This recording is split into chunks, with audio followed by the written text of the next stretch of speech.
You want to make a lot of money? You want to be successful? How do I get from where I am to where I need to be?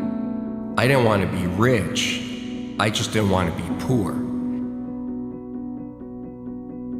I started 10 years ago with a vision and 2 employees, and now we're 250 people. We'll do 150 million this year. And every day when I get off the elevator and I walk into my office, it's this feeling of accomplishment and satisfaction, knowing that I had this vision and a few years later, it's real.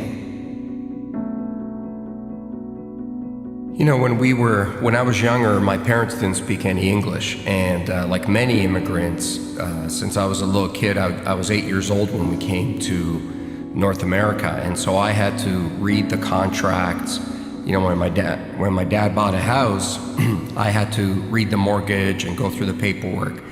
And when I was around 18 or 17, I looked at being, at that point, we were, you know, lower middle class, and I said, how do I get from where I am to where I need to be? And so I started calculating how much money I would have to make in order just to buy a house. And then I added the taxes into it and all the other stuff. And I realized how difficult it was going to be to accumulate capital. Because that's the hardest thing to do, is to accumulate capital. It's one thing to get paid a lot of money, but if you look at the tax system in North America, it's really hard to amass capital. And I just decided that I didn't want to be where I was. I didn't want to be middle class or lower middle class or mediocre. I just wanted to be great at something. Because I figured out that the people that I saw that were doing great things were fundamentally great at one thing. The analogy I always use is Peyton Manning gets paid $10 million a year. He doesn't get paid $10 million a year to tackle, to kick the ball, to play defense. He gets paid $10 million a year to do one task and do it really, really well. Nobody buys from you. Nobody makes you wealthy because you're okay at something. The world does not reward mediocrity, nor does it reward average. It only rewards exceptional. So you got to find that one thing that you're good at, and you got to become great at it. Because if you focus what you're not good at and try to become good at it, you're going to run into somebody who is going to clean your clock at it. When you think about success and you think about business and you think about being an entrepreneur, everybody wants to talk about the good times. And I always say to people, it's easy to be an entrepreneur when the sun is shining. It's easy to run your own business when there's good cash flow and people love you and there aren't many problems. But have that same desire to do it when your biggest customer just left, or do it when you don't have enough cash to make payroll, or do it when you've got real problems at home and nobody cares. Being a great entrepreneur is the ability to stay focused and highly motivated when there's failure around you.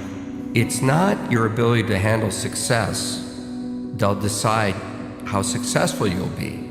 It's your ability to absorb failure. Not take failure, not get hit, but absorb it. I mean, absorb it with every fiber of your body.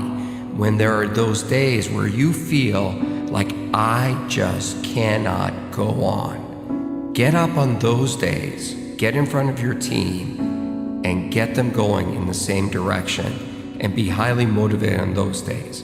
Because if you can do it on those days, you can do it any day. Being a successful entrepreneur is really lonely. I'm not saying that because I expect people to call me up and say, I'll be your friend and look for sympathy. But it's true. The more successful you are as an entrepreneur, the lonelier it is, because there's just less people that you can hang out with. And, you know, the bigger you are, also the bigger the target on your back. And someone's always out to get you. When you're starting out and things aren't going well, Misery really does find company. It's easy to find a lot of people to have a beer with and hang out with. But that level of focus to keep going is really difficult. And so one of the things I try to do is I look for people that have been where I want to go. And I love to learn. I've looked for many people along the way. From Warren Avis, the guy who started Avis Rent-A-Car. I used to work for him indirectly. He owned a holding company that I worked for. And he was a great guy. To people you've never heard of, to even some of the other sharks. I've learned a lot from Mark Cuban. I've learned a lot from Damon John. The biggest lessons, and my biggest mentor, was always my dad. Because that level of courage I had never seen in another human being. And when I was younger, I didn't really understand it.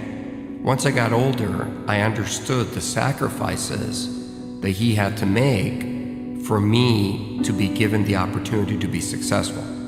I mean, he was 37 years old, left a communist country, crossed the border, hopped on a boat, and brought his wife and me, my mom and I, with one suitcase to a foreign country where he didn't speak the language, didn't know a single soul, and we had something like $20 in our pockets. That's courage.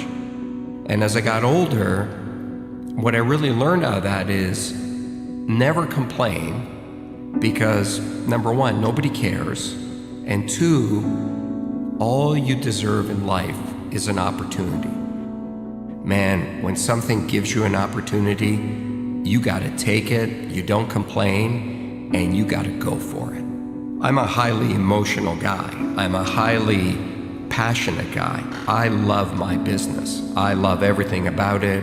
Where I'm not emotional is when it comes to winning or losing. You've got to be very careful about not taking your own bias or emotion into a negotiation or into a fight or into anything, because you've got to be very clear what the goal is. And in business, the goal typically is to make money.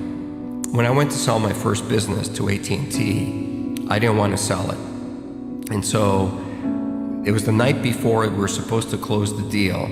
And so I changed my mind and I called the CEO at the time and I said, "Oh, I can't sell this business." And he looked at me and he said, "Why not?" And I said, "Oh, it's my baby." And he said, "No, it's not. It's a business."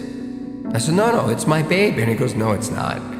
Your baby is what you have at home. That's your family. Your business is not your family. Your business is an asset that you started. And if you think we're paying you the right price, then you should sell it. If you think you can keep going and maximize the return, then don't sell it." And he was so non-emotional about it, it really hit home for me.